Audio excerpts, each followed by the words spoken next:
नमस्कार दोस्तों, आज हम आपको H3N2 यानी कि इन्फ्लुएंजा वायरस के बारे में जानकारी देने वाले हैं। तो दोस्तों बने रहिए हमारे साथ वीडियो के अंत तक, क्योंकि इसके बारे में हम आपको पूरी जानकारी देंगे। हम आपको ये भी बताएंगे कि आखिर यह वायरस कहां से आया, किससे बना हुआ है और यह कितना खतरनाक है। तो वीडियो के अंत तक बने रहिए, इसे पूरा गौर से सुनिए। मैं हूं आपके साथ शिवम और आप देख रहे हैं धर्म न्यूज। दरअसल दोस्तों हम आपको बता दें कि भारत में जनवरी से मार्च तक का वक्त फ्लू सीजन माना जाता है। इस दौरान लोगों में सर्दी, खांसी और बुखार जैसे लक्षण देखने को मिलते हैं। इस बार का फ्लू सीजन काफी अलग है। अब ना कि सिर्फ मरीजों की संख्या बढ़ रही है, बल्कि खांसी भी हफ्तों तक ठीक नहीं हो रही है। दोस्तों यह नौबत आ गई है कि मरीजों को आईसीयू में भर्ती करा जा रहा है। और भाई हम आपको बता दें कि Indian council of medical research यानी कि ICMR का मानना है कि इसकी वजह से H3N2 वायरस हो सकता है, जो भारत में तेजी से बुखार फैला रहा है। और चलिए अब हम आपको बता देते हैं कि आखिर इन्फ्लुएंजा यानी कि फ्लू क्या होता है। किसी वायरस की वजह से नाक, गले और फेफड़ों में संक्रमण को फ्लू या फिर इन्फ्लुएंजा कहते हैं। इससे हमारा श्वसन तंत्र प्रभावित होता है। साल 1892 में जर्मनी के बैक्टीरियोलॉजिस्ट रिचर्ड फीफर फ्लू के मरीजों पर रिसर्च कर रहे थे। उन्होंने फ्लू संक्रमित मरीजों की नाक से एक जीवाणु निकाला, जिसे बैसिलस इन्फ्लुएंजा नाम दिया गया। फीफर ने दावा किया कि इंसानों में फ्लू के लिए यही इन्फ्लुएंजा वायरस जिम्मेदार है। इससे पहले फ्लू को बैक्टीरियल इन्फेक्शन माना जाता था। अब तक की रिसर्च के मुताबिक जीवों के शरीर में 4 तरह के इन्फ्लुएंजा वायरस पाए गए हैं: इन्फ्लुएंजा ए, इन्फ्लुएंजा बी और इन्फ्लुएंजा सी और इन्फ्लुएंजा डी। तो चलिए अब हम आपको इन्फ्लुएंजा ए के बारे में बताते हैं। दरअसल यह मौसमी फ्लू होता है। इसमें संक्रमित होने वाले मरीजों की स्थिति गंभीर हो सकती है। और वहीं हम आपको बता दें कि इन्फ्लुएंजा बी ए भी मौसमी फ्लू होता है, लेकिन यह बच्चों में ज्यादा संक्रमित करता है। और इन्फ्लुएंजा सी जो कि सबसे कमजोर और खतरे वाला वायरस माना जाता है। और इन्फ्लुएंजा डी ये ज्यादातर मवेशियों को अपना शिकार बनाता है। वहीं आपको बता दें कि इन्फ्लुएंजा ए वायरस में 2 प्रकार के स्ट्रेन HA और NA होते हैं। HA में 18 सबटाइप होते हैं, जो कि H1 से लेकर H18 तक होते हैं। वहीं NA में 11 सबटाइप होते हैं, जो कि N1 से लेकर N11 तक होते हैं। और भाई हम आपको बता दें कि H3N2 वायरस इन्फ्लुएंजा ए के इन्हीं 2 प्रोटीन स्ट्रेनों का कॉम्बिनेशन है। इसी तरह एक सबटाइप H1 और N1 होता है, जिसकी वजह से स्वाइन फ्लू जैसी महामारी होती है।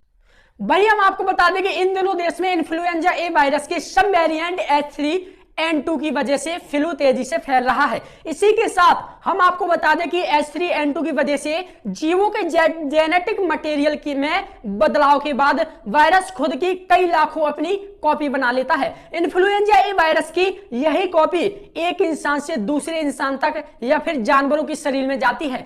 इन्फेक्शन म्यूटेशन के कारण इन्फ्लुएंजा वायरस तेजी से रूप बदलते हैं और ये जानलेवा भी हो सकते हैं। वहीं आपको बता दें कि H3N2 वायरस पहली बार 1968 में सामने आया, जब इसकी वजह से हांगकांग में इन्फ्लुएंजा महामारी की 2 लहरें आई थी। 1968 की जनवरी से मार्च और जुलाई से अगस्त के बीच यहां वायरस इन्फेक्शन के केस तेजी से बढ़ने लगे। 17 जुलाई को सरकार ने महामारी के लिए इन्फ्लुएंजा के सब वेरिएंट H3N2 को जिम्मेदार बताया।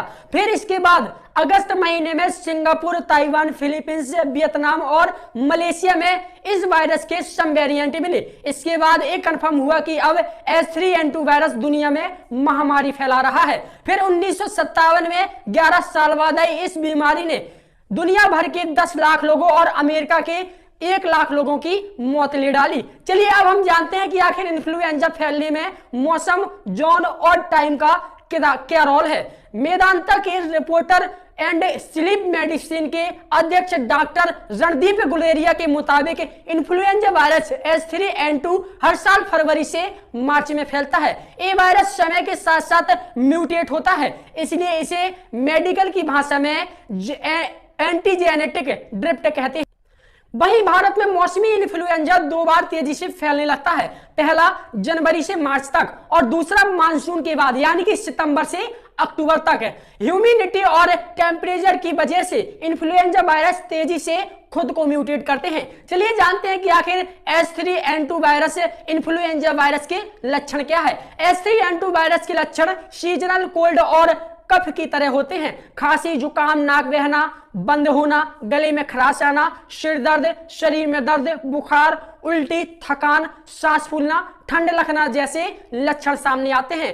इंडियन मेडिकल एसोसिएशन के मुताबिक आमतौर पर इन्फ्लुएंजा के सीजनल वायरस की तरह लक्षण होते हैं। ऐसे में लक्षण दिखने पर घबराने की जरूरत नहीं, लेकिन 48 घंटे के भीतर सांस लेने में अगर आपको ज्यादा दिक्कत आ रही है तो तुरंत अपने डॉक्टर की सलाह लें। और वहीं आपको बता दें कि अब सवाल आता है कि आखिर H3N2 वायरस कितना खतरनाक होता है। इन्फ्लुएंजा ए का सम वेरिएंट H3N2 वायरस है, ये बाकी सभी सम वेरिएंट से ज्यादा खतरनाक होता है। यह वायरस हर साल मौसम बदलने के साथ संक्रमण फैलाता है, लेकिन इस साल भारत में 2 से 3 गुना ज्यादा केस सामने आ रहे हैं।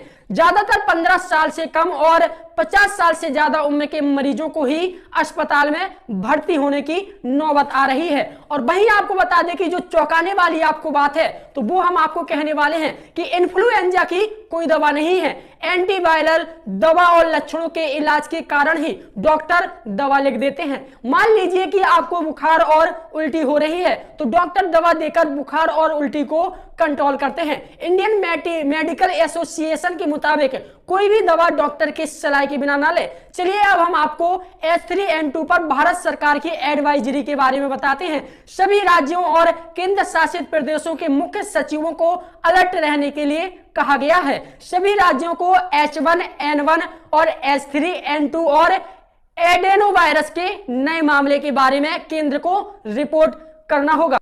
तो दोस्तों कैसी लगी आपको यह खबर, जल्दी से जल्दी आप हमें कमेंट करके बताइए। और दोस्तों कमेंट करके ये भी बताइए कि आखिर आपके पास कितने मरीज ऐसे सामने आ गए हैं। दोस्तों अगर आपने हमारे चैनल को सब्सक्राइब नहीं किया है तो जल्दी से जल्दी सब्सक्राइब कर लीजिए और घंटी बजा दीजिए। और अगर आपने हमारी वीडियो को लाइक नहीं किया तो लाइक करके सभी जगह फैला दीजिए। और दोस्तों चैनल को सब्सक्राइब करके घंटी बजा दीजिए जिससे कि ऐसी खबरें आप तक सबसे पहले पहुंचे। और वहीं हम आपको बता दें कि आपको इस वायरस से बचने की बहुत ही ज्यादा जरूरत है। दोस्तों अपने हाथों को धुलते रहें, हाथों से नाक और कानों को छूने से बचें, मुंह को छूने से बचें, ज्यादा से ज्यादा सैनिटाइजर का यूज करें। और वहीं आपको बता दें कि मास्क अभी ना भूलें, मास्क लगाकर भी चलें। तो चलिए दोस्तों आपसे विदा लेते हैं और मिलते हैं नई वीडियो में। धन्यवाद। जय हिंद, जय भारत, जय हिंद की सेना।